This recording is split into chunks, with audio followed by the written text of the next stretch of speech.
చూస్ country delight, live better. ఇప్పుడే country delight యాప్ని download చేసుకోండి. బట్ ఆయన మీరు చెప్పారు ఒక చిన్న రూమ్ తీసుకొని 150 రూపాయలు అద్దెకి వచ్చారు అని. అలాంటిది శోభన్ బాబు గారు మద్రాస్ని సగం కొనేశారు అని చెప్పేసి అంటారు. పెద్ద రియల్ ఎస్టేట్, కొన్ని వేల కోట్ల ఆస్తి. శోభన్ బాబు గారు 1960 1959 ఎండింగ్లో ఏదో మ్యారేజ్ అయింది ఆయనకి. 60లో వచ్చేసాడు. వచ్చేసే ముందు ఒక చిన్న ఇల్లు తీసుకున్నాడు. ఆ ఇల్లు తీసుకుని 50 రూపాయలు రెంటు. ఆ ఇల్లు మార్చి 150 రూపాయల రెంట్లో ఇంకో ఇంట్లోకి వెళ్ళాడు. వరుస పోర్షన్స్. అందులో సినిమాకి సంబంధించిన కేఆర్ విజయ, ఆవిడ తల్లి కూడా కొత్తగా కేఆర్ విజయని హీరోయిన్ చేయాలని, డ్యాన్సర్ చేసింది, హీరోయిన్ చేయాలని చెప్పి సోమనగర్ పక్కవాట కేఆర్ విజయ్ తల్లి ఉండేవారు. కేఆర్ విజయ్ తల్లితో ఉండేది. పక్కన ఈ వాటాలో శోభన్ బాబు పిల్లలతో భార్యతో ఉండేవాడు. పెళ్లి చేసి తీసుకొచ్చాడు భార్యని. అది పరిస్థితి. వడపల్లి ఇది మామూలు ఏరియా. అది మామూలు వరుసగా 6 పోర్షన్స్ ఉంటాయి. ఓ పోర్షన్ శోభన్ బాబు, ఓ పోర్షన్ కేఆర్ విజయ్, ఇలా ఉండి. ఎన్ని వేల కోట్లు ఉంటాయి సార్ శోభన్ బాబు గారికి? ఎన్ని వేల కోట్లకు ఉంటుంది ఆస్తి? అది లెక్క తెలియదుగా. నేను ఆయన ఆస్తి బాగా సంపాదించేప్పుడు ఆయన దగ్గర లేను. 20 ఏళ్ళు బయటకు వచ్చేసాను. తర్వాత లాస్ట్ స్టేజ్లో 4 ఏళ్ళకి పోతాడనగా మళ్ళీ నన్ను నువ్వు రావాలంటే మళ్ళీ వెళ్ళే. అంతకుముందు 20 ఏళ్ళు వెళ్ళే. 20 ఏళ్ళు నేను బయటే ఆర్టిస్ట్గా అందరి దగ్గర వేషాలు వేసేవాడిని. నేను శోభనగర్ ఇంట్లో ఉంటే ఆయన పిక్చర్లో ఏదో ఒకటారే వేషాలు వేయాలి తప్ప బయట వాళ్ళు పిలిచేవారు కాదు, పిలవరు. శోభనగర్ ఇంట్లో ఉన్న ఆడికేంట్లే ఆడి పిలిచేదేంటి అంటారు. ఆయన విఠలాచార్య లాంటి వాళ్ళు నన్ను పెర్మనెంట్గా జీవితానికి పెట్టుకున్నారు.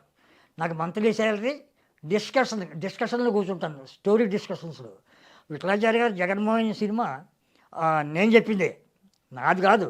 ఆయన ఒకప్పుడు కన్నడలో తీశారు ఆ సినిమాని. కన్నడలో తీశారు, అప్పుడు హిట్ అయ్యింది.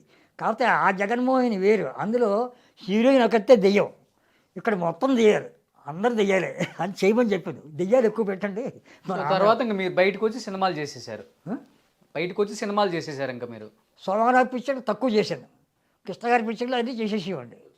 సో బయటకు వచ్చి చేసేసారు ఇంకా చేసేవాడిని. నేను తాతిని ప్రకాశరావు దగ్గర పెర్మనెంట్ జీతం, విఠలాచార్య దగ్గర పెర్మనెంట్ జీతం, సినిమాకి ఇంత. తాతిని ప్రకాశరావు దగ్గర పెర్మనెంట్ జీతం, సినిమాకి ఇంత.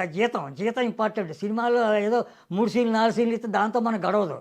అక్కడ 3,000 ఇస్తే గడిచిపోతుందా అని చెప్పి పెర్మనెంట్గా ఉన్నాను. ఈ తరం బాబురావు గారు వచ్చిన తర్వాత నాకు ఆర్టిస్ట్ వాళ్ళ పిక్చర్లలో చాలా విషయం ఉంటుంది. అక్కడ వేషాలు బాగా ఇచ్చాడు. వాళ్ళ పెర్మనెంట్ అయిపోయాను. పెర్మనెంట్ అయిపోయి నాకు జీతం కాకుండా ఆయన నాకు ఫుల్ సపోర్ట్.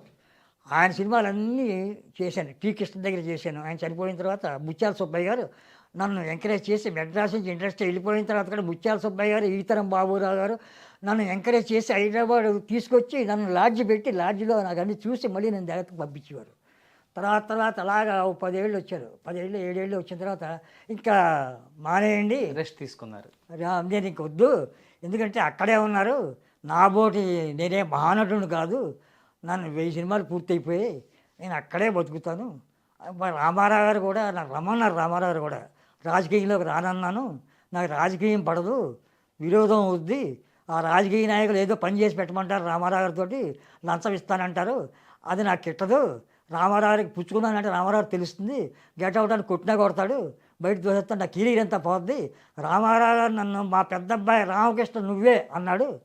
ఆయన వైఫ్ కూడా మా రామకృష్ణలా ఉంటారు, మెంటాలిటీ మీది చాలా మంచి మనసు, మంచి కళ ఉంది మీకు అంటుంటారు.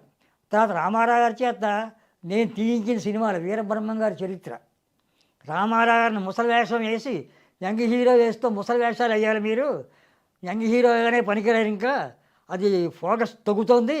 మీరు ముసలి వేషం యంగ్ హీరో వేసి ముసలి వేషానికి ఫోర్స్ పెట్టి యంగ్ హీరో ఎదుర్కొనేటట్టుగా రెండూ మీరే వేసి డిపాత్రాభినయం చేస్తే మళ్ళీ రామారావు గారు కొంతకాలం ఇండస్ట్రీలో ఒక శకం వస్తుంది అని చెప్పింది నేనే.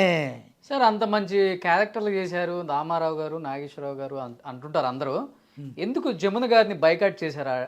అది కూడా ఇప్పుడు వచ్చింది మన టీవీలో. కేవలం కాలు మీద కాలు వేసుకున్న కూర్చున్నందుకే బైకాట్ చేశారు? అది కాదు. జమున గారు నాగేశ్వరరావు రామారావు వచ్చిన తర్వాత ఆ పక్క మేకప్ రూమ్లో కూర్చొని అసిస్టెంట్ని పంపించి హీరోలు ఆ నాగేశ్వర రామారావు ఇద్దరు కలిసింది కాదు. నాగేశ్వరరావు రామారావు ఇద్దరు కలిసిన పిక్చర్లో ఒక గుండం కథ చేసింది ఆవిడ. తర్వాత చేయలే. నాగేశ్వరరావు వచ్చారా అంటే ఇంకా రాలేదండి, వచ్చేప్పుడు చెప్పు అని అసిస్టెంట్కి చెప్పేది. ఆడు ఎప్పుడో వచ్చేవాడు ఆయన నాగేశ్వరరావు. వచ్చారంటే అప్పుడు అనుకుంటూ వచ్చేది. రామారావు సినిమాలో కూడా అలాగే రామారావు వచ్చి వెయిట్ చేస్తుంటే వెయిట్ చేయించేది. నాగేశ్వరరావు వచ్చి జమున కోసం వెయిట్ చేయాలి, రామారావు వచ్చి జమున కోసం వెయిట్ చేయాలి. వాళ్ళకి ఏం అలా చూస్తారు కదా. తర్వాత సూర్యకాంతం గారు అందరూ కలిసి మాట్లాడుకుంటుంటే విరామ సమయంలో జమున దూరంగా కూర్చొని ఏదో పుస్తకం చదువుకుంటూ కాలు కాలేసి కూర్చునేది. నాగేశ్వర రామారావు గారు రండి జమున గారు, ఇక్కడ సూర్యకాంతం గారు అందరూ ఇక్కడ మాట్లాడుకుంటున్నాం కదా, మీరు ఎక్కడ ఎలా కూర్చుంటారంటే నాకు అలవాటు లేదు నాకు ఇలాగే చదువుకుంటూ ఉంటాను.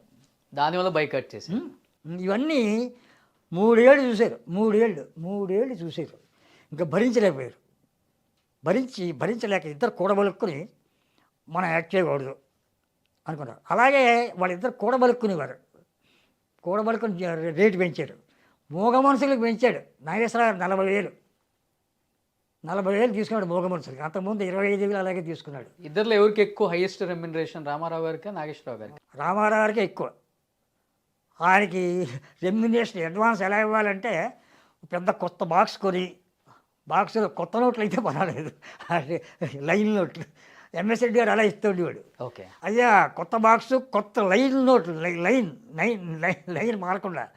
అప్పుడు ఆయనకి జనం ఈ దొంగ నోట్లు తయారు చేస్తున్నాడా ఎంఎస్ రెడ్డి గారు జోక్ చేసేవాడు. ఏమని మీకు దొంగ నోట్లు ఇంట్రెస్ట్ ఉందా, కొత్త నోట్లు లైన్లో ఇస్తానంటారేంటి అంటే, అలాగా నేను బ్యాంకులో మాట్లాడుకుంటా, లైన్లో ఇవ్వాలి, పెద్ద ఆయనకి ఇవ్వాలి నోట్లు, ఇవాళ అడ్వాన్స్ ఇవ్వాలని.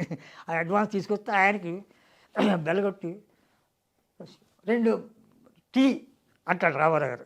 బాయ్ ఇంట్లోంచి టీ వస్తుంది. ఏం రెడ్డి గారు మన ఇంట్లో టీ ఎలా ఉంది, జామ్ అంటూ ఉందా?